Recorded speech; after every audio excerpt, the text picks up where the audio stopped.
Corporal punishment has for a long time been used in Africa as a means of getting minors back to order. A corporal punishment or a physical punishment is one which is intended to cause physical pain to a person. When it's inflicted on minors, especially in a home or school setting, its methods may include spanking or caning. In Uganda, just like in many countries, corporal punishment as a disciplinary measure was abolished due to the severity of harm that the teachers inflicted on the students in bits of anger, and some may say for utter enjoyment. However, many schools still use the cane, and we understand that punishment is important while one is raising a child, because we do not want to spare the rod and then spoil the child, right?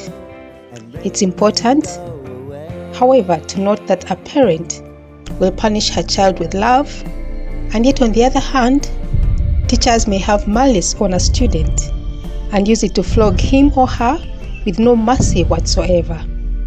This can lead to different outcomes like permanent disability, sickness, hate for school, sometimes death, and even causing bodily harm, as we shall see in today's case.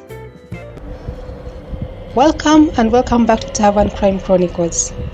Here we explore strange, mysterious, chilling, solved and unsolved cases in Africa and beyond. If you have the nerve for fascinating stories, this is your channel. Kindly like, share and subscribe to help us get to 1,000 subscribers. Thank you. Let's get right into today's case. Today's case is not usual, as we would like to address the elephant in the room, and this takes us to Ntungamo district in western Uganda.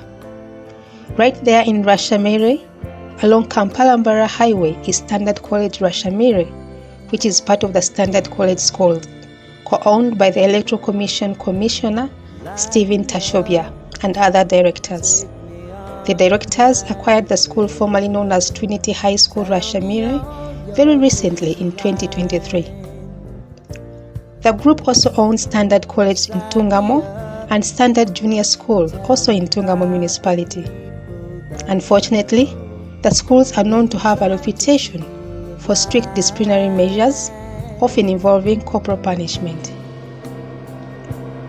They say that every dog has its day, and this school's practices, always hidden behind the high fences, would on one fateful day be exposed when a video went viral on the internet social media platform X. We shall not display the contents of the video due to the YouTube guidelines and also the dehumanizing acts portrayed so as to safeguard your mental health.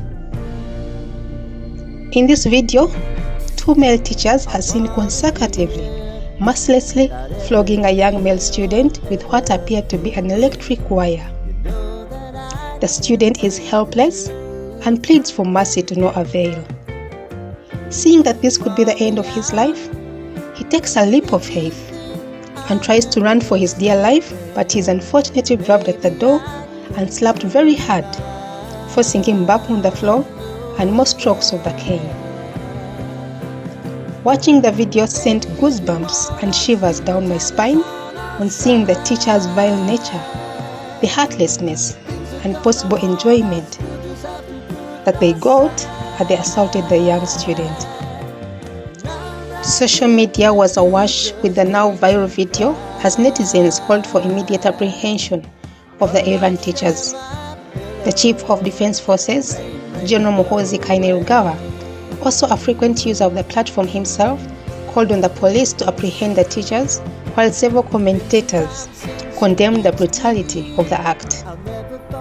The student seen in the video being assaulted happened to be Brian Akampa, a 16-year-old senior 2 student, who, like most teens his age, felt he needed the rush of adrenaline as he broke the school rules. He escaped out of school to Rwashamire town to eat chapati and beans, locally known as chikomando, before returning to school. He was of course caught on his way back into school and was allegedly smelling of alcohol. The teachers, Aneb Mwesije and Naboth Twesije, immediately took him into the staff room so as to flog discipline and school rules back into him. It is possible that one teacher present at the time was not comfortable with the way flogging was very much emphasized in the school and needed to expose them. Fortunately, an arrest warrant was issued and the teachers Aneb and Naboth were on February 11, 2025, arraigned before the Ntungamo Grade 1 Magistrate Court and charged with assault, occasioning actual bodily harm, and remanded until March 4, 2025, after pleading not guilty to the charges. Well, there is no better evidence than video footage, as one cannot claim its fabrication. And as we await their final sentences, we do hope that the teachers and even parents have learned from this. I believe you can spank or cane a child to stop a certain behavior, but once that child is 8 years of age, their understanding is maturing and they can be spoken to with love, informing them about the severity of their actions and the possible consequences in future. There are so many other punishments other than inflicting pain and bodily harm, which have resulted in death in some cases. We are meant to correct our children by directing them, and in most cases flogging will not do so, because instead of the words of guidance spoken into them to instill discipline, pain and fear are inflicted and can wear onto that child for a lifetime.